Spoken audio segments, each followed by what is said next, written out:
बहुजन समाज की हर खबर पाने के लिए सब्सक्राइब करें अम्बेडकर पीपल्स वॉइस और बेल आइकन दबाएं।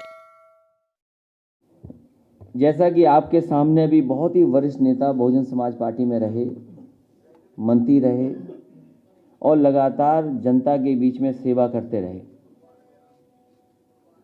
लगातार वो सदन में गरीबों की, पिछड़ों की और जिन्हें आज़ादी के बाद अभी भी हक और सम्मान नहीं मिल पाया, उनकी लड़ाई लड़ने वाले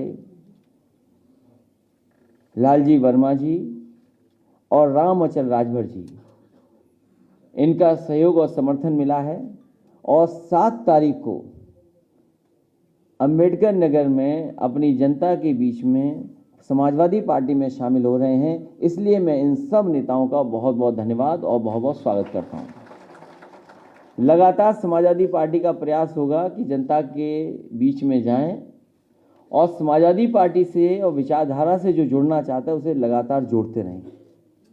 समाजवादी पार्टी जहां डॉक्टर राम मनोहर लोहिया के सिद्धांतों पर चल रही है, वहीं डॉक्टर भीमराव अम्बेडकर जी का भी सिद्धांत को अपनाते हुए इन दोनों महान लोगों को और उनके विचारों को साथ लेकर के लगातार समाजवादी पार्टी जनता को एक नई दिशा में ले जाकर के और उत्तर प्रदेश को कैसे विकास के रास्ते पे ले जाए, उसके लिए लगातार समाजवादी पार्टी प्रयास करती रहेगी।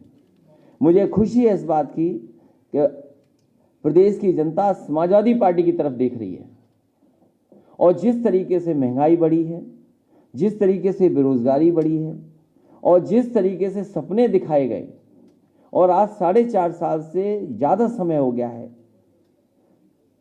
जो घोषणा पत्र जनता के बीच में रखा था वो अभी भी पूरा नहीं हुआ है।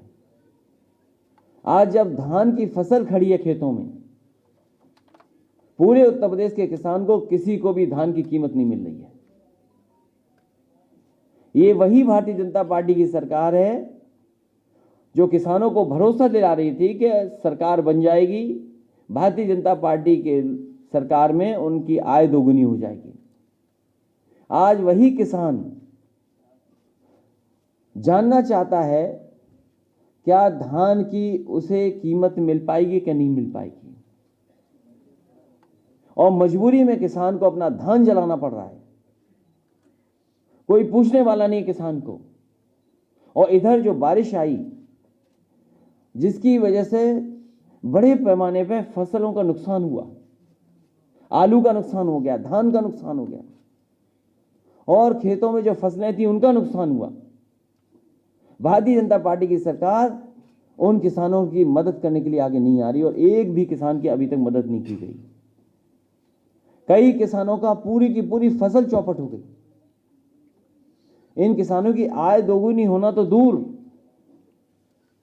लेकिन जिस तरीके से महंगाई बढ़ी है, डीजल, पेट्रोल, जरूरत की चीजों के पेस्टिसाइड, इंसेक्टिसाइड, ये सरकार उसके लिए कुछ नहीं कर रही और सरकार के पास कोई जवाब ही नहीं है। भारतीय जनता पार्टी के बड़े से बड़े नेताओं के भाषण सुने तो उन्हें लगता है कि महंगाई है ही नहीं, डीजल पेट्रोल की महंगाई नहीं है। कभी वही भारतीय जनता पार्टी जो डॉलर की कीमत के लिए कहती थी कि डॉलर की कीमत कहां जा रही है, रुपया कहां गिरता जा रहा है, आज भारतीय जनता पार्टी बताए कि डॉलर की कीमत क्या होगी रुपए के सामने। जिस तरीके से पेट्रोल 100 के पार है, उसी तरह यूके का पाउंड भी